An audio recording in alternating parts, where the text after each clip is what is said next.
आप देख रहे हैं आदेश वर्ल्ड न्यूज 225 चैनल को सब्सक्राइब अवश्य करें। संपादक योगेश चौहान। नमस्कार दोस्तों, जय श्री राम। आप देख रहे हैं आदेश न्यूज मध्य प्रदेश में योगेश चौहान। राणापुर नगर परिषद आंख मूंदकर सो रहा, बिजली विभाग नहीं दे रहा ध्यान, कभी भी हो सकती है बड़ी दुर्घटना, नगरवासी हो रहे हैं परेशान, जिसको लेकर लगातार नगरवासी ने नगर परिषद अध्यक्ष को सूचना दी। बार बार सूचना देने के बाद भी नहीं हो रहा है काम। एमपीपी को भी बार बार नगरवासियों द्वारा सूचना दे दी गई है, लेकिन अभी तक नहीं हो रहा है काम।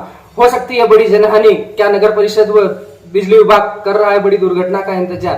राणापुर नगर से इस वक्त की बड़ी खबर लेकर आ रहा है हम राणापुर नगर के वार्ड नंबर 1 की। राणापुर नगर का वार्ड नंबर 1 में कन्याशाला स्कूल व पुराने अस्पताल के समीप ही एक पुराना जर्जर अवस्था में एक बबुल का झाड़ स्थित है, जो काफी वर्षों पुराना झाड़ है। साथ ही इस झाड़ के बीचों बीच बिजली के तार निकल रहे हैं, जिससे हो सकती है बड़ी घटना। अभी कल रात्रि में फुल बरसात हुई, तेज बरसात के कारण उस झाड़ की एक टहनी टूटकर नीचे आ गिरी है। वहीं पूरा झाड़ भी कुछ ही दिनों में गिरने की संभावना दिख रही है। यहाँ पर कुछ ही दिन में बड़ी दुर्घटना हो सकती है, झाड़ गिर सकता है। झाड़ गिरने के साथ ही बिजली के तार भी उसमें है, तो बिजली के तार भी संभवित है कि टूटेंगे। टूटने के साथ बिजली विभाग भी इस पर ध्यान नहीं दे रहा है। बिजली के तार टूटेंगे तो करंट फैलेगा, और करंट फैलने से हो सकती है बड़ा हादसा, हो सकती है बड़ी जनहानि।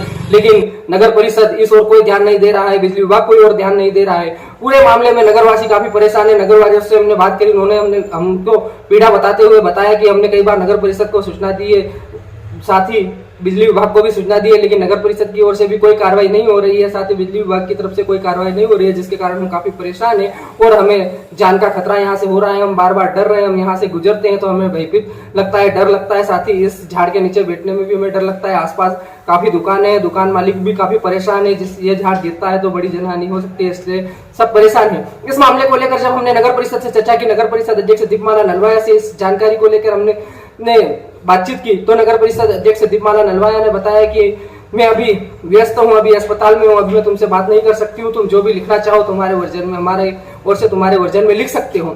यह भला कैसा जवाब हुआ? नगर परिषद अध्यक्ष इस प्रकार का जवाब दे रही है तो नगर में रहने वाले नगर कोई वासियों की कौन सुनेगा, जब वर्जन के लिए ही इस प्रकार का जवाब मिला।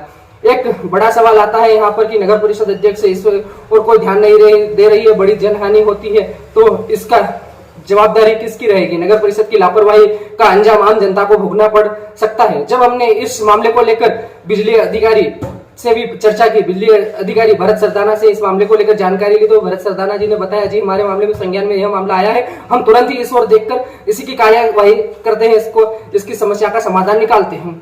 काफी बड़ा मुद्दा था, गंभीर मुद्दा था। मूसलाधार बारिश हो रही है, तेज हवाएं चल रही है, तो बड़ी जनहानि न हो, इसलिए हमने इस खबर को जमीनी स्तर से उठाया, सभी की चर्चा ली। साथ ही हमने इस मुद्दे को लेकर कलेक्टर नेहा मीना से भी चर्चा की और उनके संज्ञान में भी यह बात डाली। जब हमने कलेक्टर नेहा मीना से यह चर्चा की तो उन्होंने बताया कि मैं अभी तुरंत ही तहसीलदार को अवगत करवाती हूँ और इस झाड़ को तुरंत ही कटवाती हूँ, और इसका और कोई समाधान निकलता है तो मैं तहसीलदार के कहकर तुरंत ही इस समाधान को करवाती हूँ। अब बात यहाँ आती है कि जब इस प्रकार के जनहित के जो मुद्दे रहते हैं, जो नगर परिषद व जनप्रतिनिधियों को उठाना होते हैं, वो जनप्रतिनिधि नहीं उठाते हैं, नगर परिषद इस ओर ध्यान नहीं देती है, तो इस ओर ध्यान देगा कौन? जनता की बात कौन सुनेगा? जनता द्वारा ही चुनकर नगर परिषद को बिठाया गया है, लेकिन आज जनता ही परेशान हो रही है। जनता की परेशानी को सुनने वाला कोई नहीं है, तो जनता आखिर जाए किसके पास? एक मात्र मीडिया सहारा देती है। मीडिया जमीनी स्तर से उस खबर को उठाती है, जो परेशानी होती है उस परेशानी को जमीनी हकीकत से दिखाती है, और वह मामला संज्ञान में आता है तो खबर का असर होता है और असर के साथ काम होता है। आप देखना होगा इस झाड़ को काटने में प्रशासन कितना अलर्ट रहता है, किस तरह से इस झाड़ व बिजली के तारों को इस झाड़ से किस तरह से निकाला जाएंगे। हो सकता है नगर की बिजली को बंद कर, सारे नगर की बिजली के सप्लाई को बंद कर दिया जाए, और नगर की सप्लाई को बंद करने के बाद इस झाड़ को काटा जाए। उस झाड़ को काटने के पश्चात उस बिजली जालों को ठीक करके उसके बाद बिजली चालू होगी। हो सकता है प्रशासन इसके अलावा भी कोई और रास्ता निकाले, देखना होगा। खैर, कितनी जल्दी होता है खबर का असर, क्या होता है? कलेक्टर नेहा मीना ने बताया, मैं तुरंत ही तहसीलदार को बताकर कार्रवाई करती हूँ, तो होता है या नहीं होता है, या नगर परिषद को इस ओर ध्यान देती है या नहीं देती। आप इस वीडियो लिंक को शेयर करें, चैनल को सब्सक्राइब करें, साथ ही आप अपनी राय कमेंट बॉक्स में जरूर साझा करें।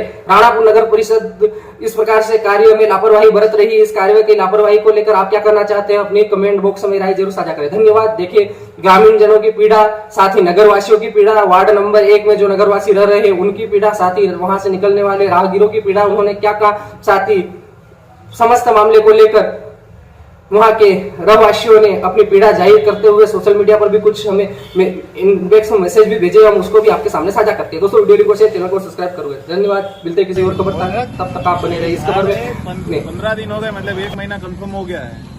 नगर पालिका में भी कंप्लेन दी और बिजली ऑफिस में भी कंप्लेन दी है। तो ये झाड़ टूटे, अगर कोई नुकसान हो जाए, बच्चे जा रहे हैं, स्कूल भी है, तो यहाँ मेरी मिसेज बैठती है, सिलाई की दुकान है उसकी, अगर वो बेटी और कहीं होगी तो इसकी जिम्मेदारी कौन ले? नगर परिषद को आपने बोला था? नगर परिषद को 4 बार बोल दिया, एमपीबी में बोल दिया 4 बार,